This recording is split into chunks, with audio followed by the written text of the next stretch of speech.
तो आज के इस लेसन में आप लोगों का बहुत ही स्वागत है। हम लोग जो है कि आज क्लास 7 का लेसन नंबर फर्स्ट, जिसका नाम है पूर्णांक, जिसको हम लोग बोलते हैं इंटीजर्स, उसके बारे में पढ़ने वाले हैं। लेकिन उसके पहले हम लोग कुछ पिछले क्लास के छोटी छोटी चीज़ों के बारे में जान लेते हैं। जैसे कि हम लोगों का दिया हुआ है यहाँ पर, जैसे लिखा हुआ है प्राकृतिक संख्या।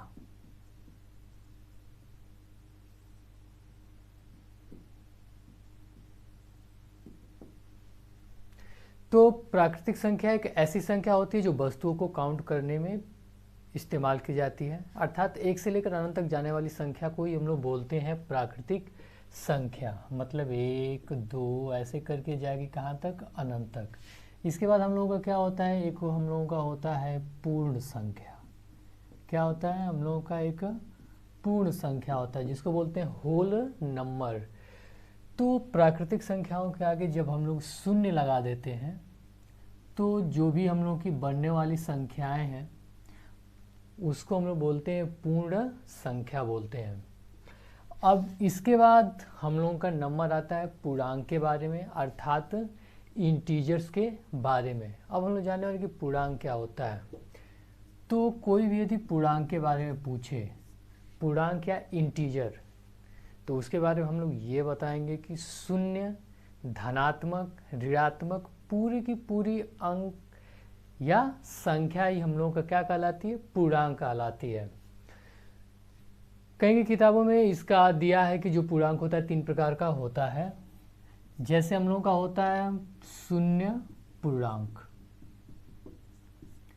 दूसरा हम लोगों का होता है धन पूर्णांक होता है, और तीसरा हम लोगों का होता है ऋण पूर्णांक। तो जीरो इंटीजर हो गया हम लोगों का, प्लस इंटीजर हो गया और ये माइनस इंटीजर हो गया। ठीक है, तो शून्य पूर्णांक में सिर्फ और सिर्फ हम लोगों का जो आता है वो शून्य ही आता है।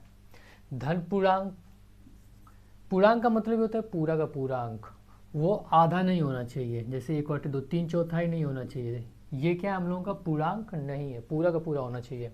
धन पूर्णांक है तो हम लोग लिख सकते हैं 1 है, 5 है, और ये हो गया 100/4, क्योंकि 100 में 4 के लिए भाग है तो पूरी बार में कट जाएगा, ये आ गया 25। तो ये हम लोग का क्या है, 25 जो है, या 100/4 हम लोग का क्या है, धन पूर्णांक है। अब हम लोग आते हैं ऋण पूर्णांक के बारे में। तो ऋण पूर्णांक ठीक वैसे ही ऋण 1, ऋण 5, ये हम लोग का क्या है, ऋण पूर्णांक है। तो मात्र मामूली सा अंतर होता है पूर्ण संख्या और पूर्णांक में। तो जो पूर्ण संख्या होती है वो 0 से लेकर हम लोग की अनंत तक जाती है, 0 1 2 3 4 5 अनंत तक जाती है। लेकिन जो पूर्णांक होता है वो हम लोग का बोल सकते हो कि 3 प्रकार का होता है। शून्य पूर्णांक हो गया, धन पूर्णांक हो गया और ऋण पूर्णांक हो गया। शून्य पूर्णांक में हम लोग का 0 आता है, धन पूर्णांक में आता है +1 +5 ऐसे करके, और ऋण पूर्णांक में आता है -1 -5। लेकिन यदि कहीं पे लिखा है 1/2, तो 1/2 हम लोग का पूर्णांक नहीं है, क्योंकि पूरा का पूर्णांक नहीं, ये आधा है। 3/4 ये भी हम लोग का पूरा अंक या संख्या हम लोग का नहीं है। अब हम लोग आते हैं एक चीज़, यहाँ पे हम लोग का लिखा हुआ है जैसे 25/3, तो ये भी हम लोग का पूर्णांक नहीं है। अब हम लोग जैसे कि भाग दे देते हैं, 25 में 5 है तो पूरी बार कट जाएगा तो 5 आएगा, 5 लिखते हैं यहाँ +5, तो ये हम लोग का क्या है, एक प्रकार का धन पूर्णांक है। अब हम लोग आगे जो है कि जो पिछले कक्षाओं में आप लोगों को पढ़ाया गया है, थोड़ा सा संख्या रेखा के द्वारा हम लोग इस पे डिस्कस करेंगे, इंटीजर्स के बारे में, पूर्णांक के बारे में। तो हम लोग फटाफट एक संख्या रेखा यहाँ पर हम लोग खींच देते हैं। ठीक है, ये हम लोग का लाइन नंबर हो गया, संख्या रेखा हो गया, बीच में हम लोग रखते हैं 0। जब हम लोग संख्या रेखा पर कहते हैं 0 के किस साइड जाते हैं, हम लोग दाहिने साइड जाते हैं। ये जो दूरी होगी बराबर होगी, तो संख्या हम लोग की 0 से बड़ी होती चली जाती है। तो ये हो गया हम लोग का +1 +2 +4 और ये हो गया +5। ये 0 से बड़ी होती चली जाएगी। लेकिन जैसे हम लोग संख्या रेखा पर 0 किस साइड आते हैं, बाएं साइड आते हैं, तो संख्या 0 से भी छोटी होती चली जाएगी। अर्थात हम लोग कह सकते हैं कि जो ऋण 6 होगा वो ऋण 5 से क्या होगा, छोटा होगा।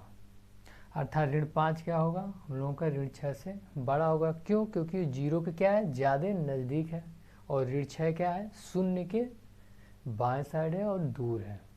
ठीक है।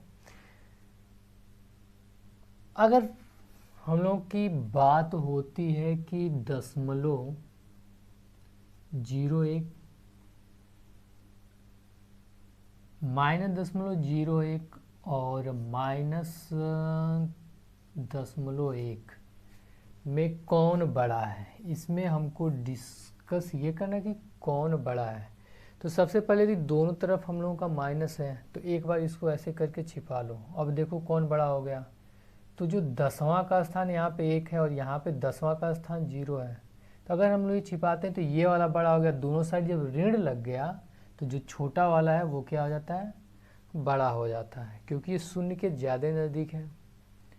और ये क्या होगा, शून्य से इसकी अपेक्षा कुछ ज़्यादा ही दूरी पर होगा। अब हम लोग आगे चलते हैं। विभिन्न